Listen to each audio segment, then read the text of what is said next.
Hello, this is Morel Benard with the continuing story of Wuthering Heights, the story of Heathcliff and Catherine.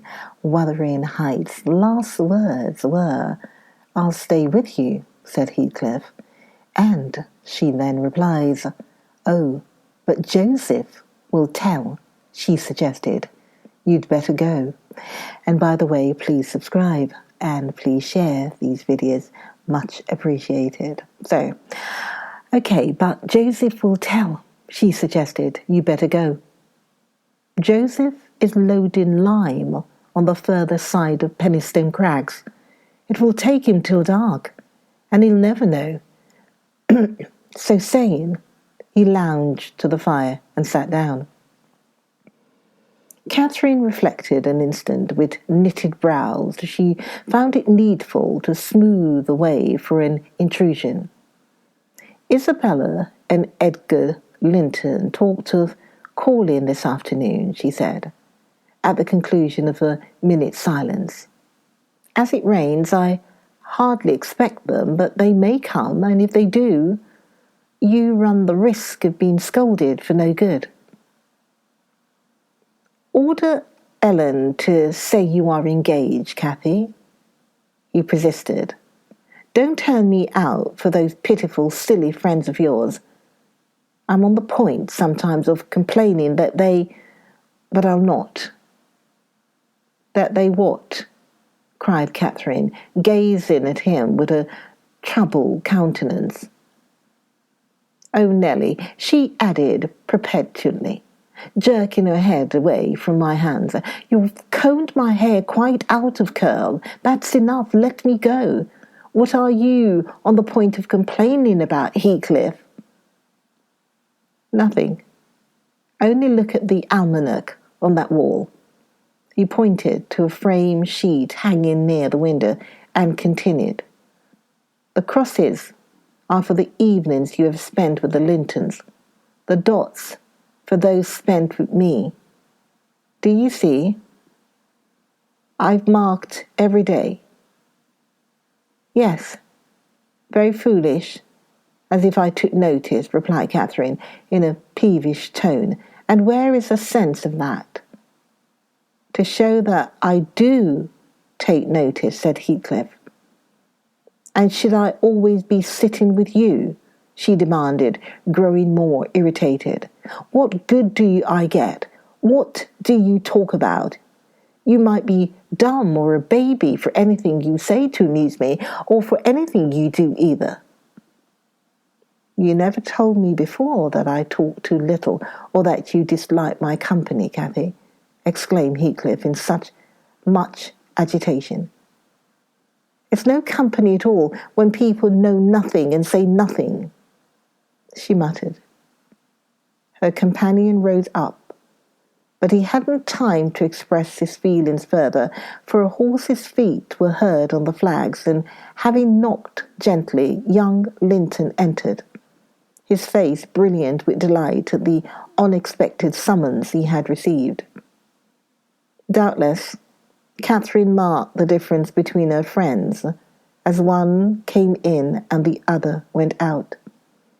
The contrast resembled what you see in exchange in a bleak, hilly, cold country for a beautiful, fertile valley, and his voice in greeting was opposite as his aspect. He had a sweet, low manner of speaking, and pronounced his words as you do.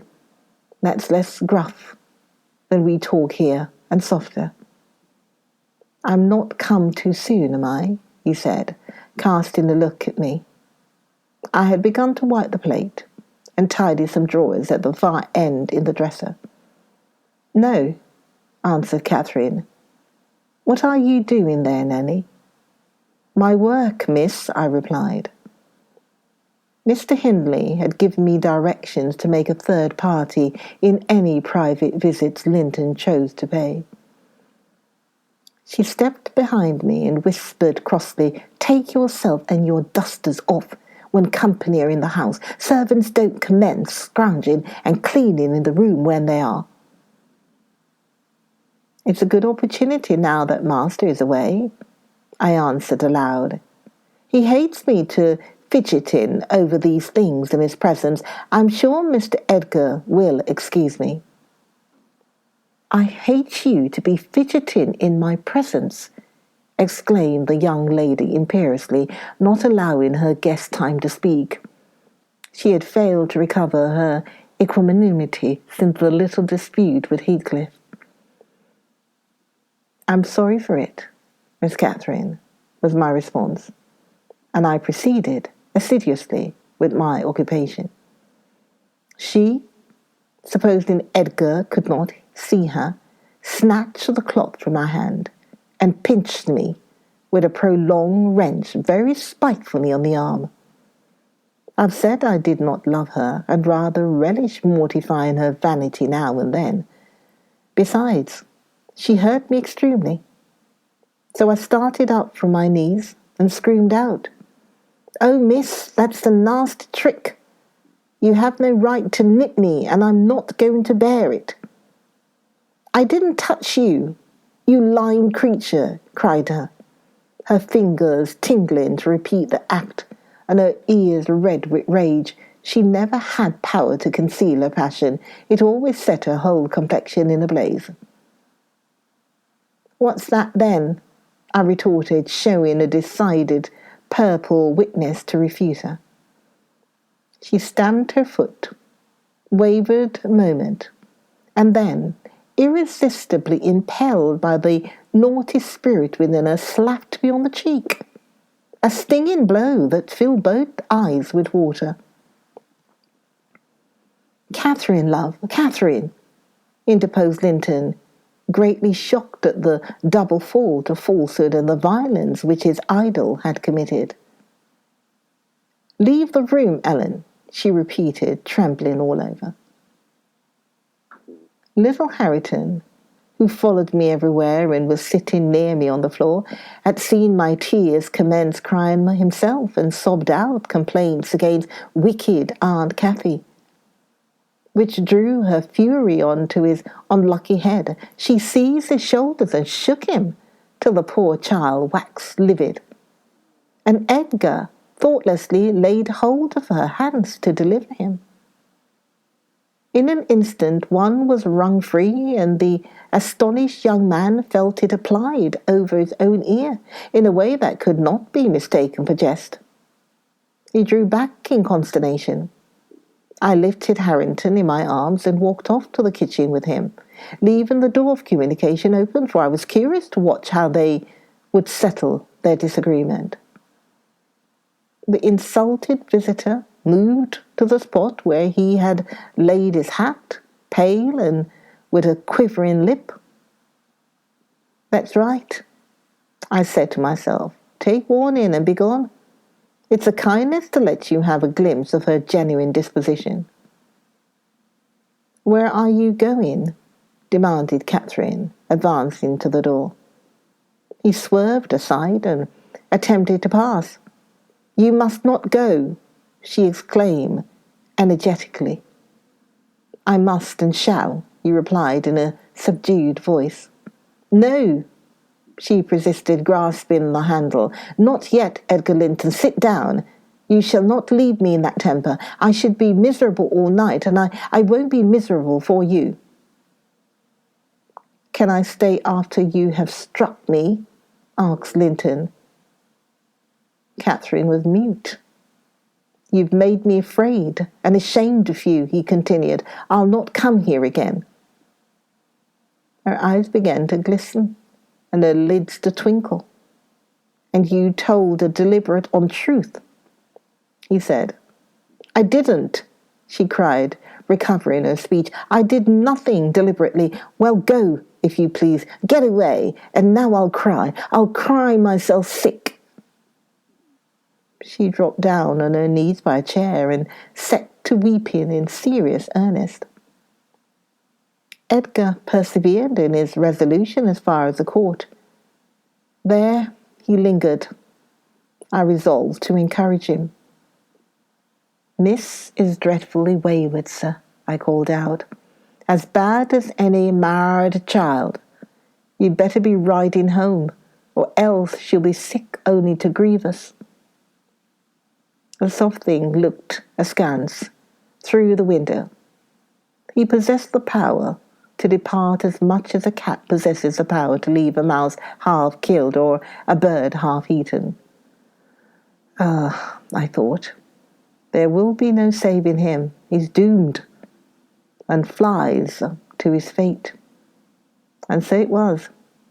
He turned abruptly, hastened into the house again, shut the door behind him, and when I went in a while after to inform them that Earnshaw had come home, rabid, drunk, ready to pull the whole place about our ears, his ordinary frame of mind in that condition, I saw the quarrel had merely effected a closer intimacy, had broken the outworks of youthful timidity, and enabled them to forsake the disguise of friendship and confess themselves lovers. Intelligence of Mr. Hindley arrival drove Linton speedily to his horse, and Catherine to her chamber. I went to hide little Harrington and to make the shot out of the master's frowning piece, which he was fond of playing with in his insane excitement, to the hazards of the lives of any who provoked or even attracted his notice too much, and I had hit upon the plan of removing it that he might do less mischief if he did go the length of firing the gun. He entered, vociferating oaths dreadful to hear, and caught me in the act of stowing his son away in the kitchen cupboard. Harrington was impressed with a wholesome terror of encountering either his wild beast fondness of his madman's rage, for in one he ran a chance of being squeezed and kissed to death, and the other of being flung into the fire or dashed against the wall, and the poor thing remained perfectly quiet wherever I chose to put him. "There, I found it out at last," cried Hindley, pulling me back by the skin of my neck like a dog. "By heaven and hell, you sworn between you to murder that child. I know how it is now, that he is always out of my way. But with the help of Satan, I shall make you swallow the carving knife, Nelly. You needn't laugh, for I've just crammed Kenneth head downmost in the Black Horse's Marsh, and 2 is the same as 1, and I want to kill some of you. I shall have no rest till I do." "But I don't like the carving knife, Mr. Hindley," I answered. "It has been cutting red herrings. I'd rather be shot, if you please." "You'd rather be damned," he said, "and so you shall. No law in England can hinder a man from keeping his house decent, and mine's abominable. Open your mouth." He held the knife in his hand and pushed its point between my teeth, but for my part, I was never much afraid of his vagaries. I spat out and affirmed it tasted detestably. I would not take it on any account. "Oh," said he, releasing me, "I see that hideous little villain is not Harrington." "I beg your pardon, Nell. If it be, he deserves flaying alive for not running to welcome me, and for screaming as if there were a goblin. Unnatural cub, come hither. I'll teach thee to impose on a good-hearted, deluded father. Now, don't you think the lad would be handsomer cropped? It makes a dog fiercer, and I love something fierce. Get me a scissors, something fierce and trim. Besides, its infernal affectation, devilish conceit it is to cherish our ears. We're asses enough without them. Hush, child, hush. Well then, it is my darling. Wish, dry thy eyes. There's a joy. Kiss me. What? It won't? Kiss me, Harrington. Damn thee, kiss me. By God, as if I would rear such a monster. As sure as I'm living, I'll break the brat's neck.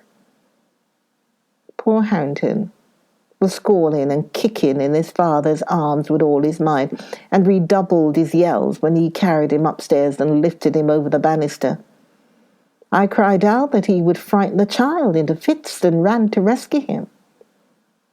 As I reached them, Hindley leant forward on the rails to listen to a noise below, almost forgetting what he had in his hands. "Who is that?" he asked, hearing someone approaching the stairs foot. I leant forward also for the purpose of signing to Heathcliff, whose steps I recognized, not to come further. And at the instant when my eye quitted Harrington, he gave a sudden spring, delivered himself from the careless grasp that held him, and fell. There was scarcely time to experience a thrill of horror before we saw that the little wretch was safe. Heathcliff arrived on the knee just at the critical moment. By a natural impulse he arrested his descent, and setting him on his feet, looked up to discover the author of the accident. A miser who has parted with a lucky lottery ticket for 5 shillings and finds next day he has lost in the bargain £5,000 could not show a blanker countenance than he did on beholding the figure of Mr. Earnshaw above. It expressed, plainer than words could do, the intensest anguish at having made himself the instrument of thwarting his own revenge. Had it been dark, I dare say, he would have tried to remedy the mistake by smashing Harrington's skull on the steps. But we witnessed his salvation, and I was presently below, with my precious charge pressed to my heart. Hindley descended more leisurely, sobered and abashed. "It is your fault, Ellen," he said. "You should have kept him out of sight. You should have taken him from me. Is he injured anywhere?" "Injured?" I cried angrily.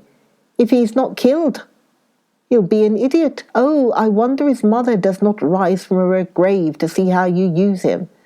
You're worse than a heathen, treating your own flesh and blood in that manner." He attempted to touch the child, who, on finding himself with me, sobbed off his terror directly. At the first finger his father laid on him, however, he shrieked again, louder than before, and struggled as if he would go into convulsions. "You shall not meddle with him," I continued. "He hates you. They all hate you, that's the truth. A happy family you have, and a pretty state you have come to." "I shall come to a prettier yet, Nelly," laughed the misguided man, recovering his hardness. "At present convey yourself and him away, and hark you, Heathcliff, clear you two quite from my reach and hearing. I wouldn't murder you tonight, unless perhaps I set the house on fire, but that's as my fancy goes." While saying this, he took a pint bottle of brandy from the dresser and poured some into a tumbler. "Nay, don't," I entreated Mr. Hindley. "Mr. Hindley, to take warning, have mercy on this unfortunate boy, if you care nothing for yourself." "Any one will do better for him than I shall," he answered. "Have mercy on your own soul," I said, endeavouring to snatch the glass from his hand. "Not I. On the contrary, I shall have great pleasure in sending it to perdition, to punish its maker," exclaimed the blasphemer. "Here's to its hearty damnation." He drank the spirits and impatiently bade us go, terminating his command with a sequel of horrid imprecations too bad to repeat or remember. "It's a pity he cannot kill himself with drink," observed Heathcliff, muttering an echo of curses back when the door was shut. "He's doing his very utmost, but his constitution defies him. Mr. Kennett says he would wager his mare that he'll outlive any man on this side Gimmerton, and go to the grave a hoary sinner, unless some happy chance out of the common course befall him." I went into the kitchen and sat down to lull my little lamb to sleep. Heathcliff, as I thought, walked through to the barn. It turned out afterwards that he only got as far as the other side, the settle, when he flung himself on a bench by the wall, removed from the fire, and remained silent.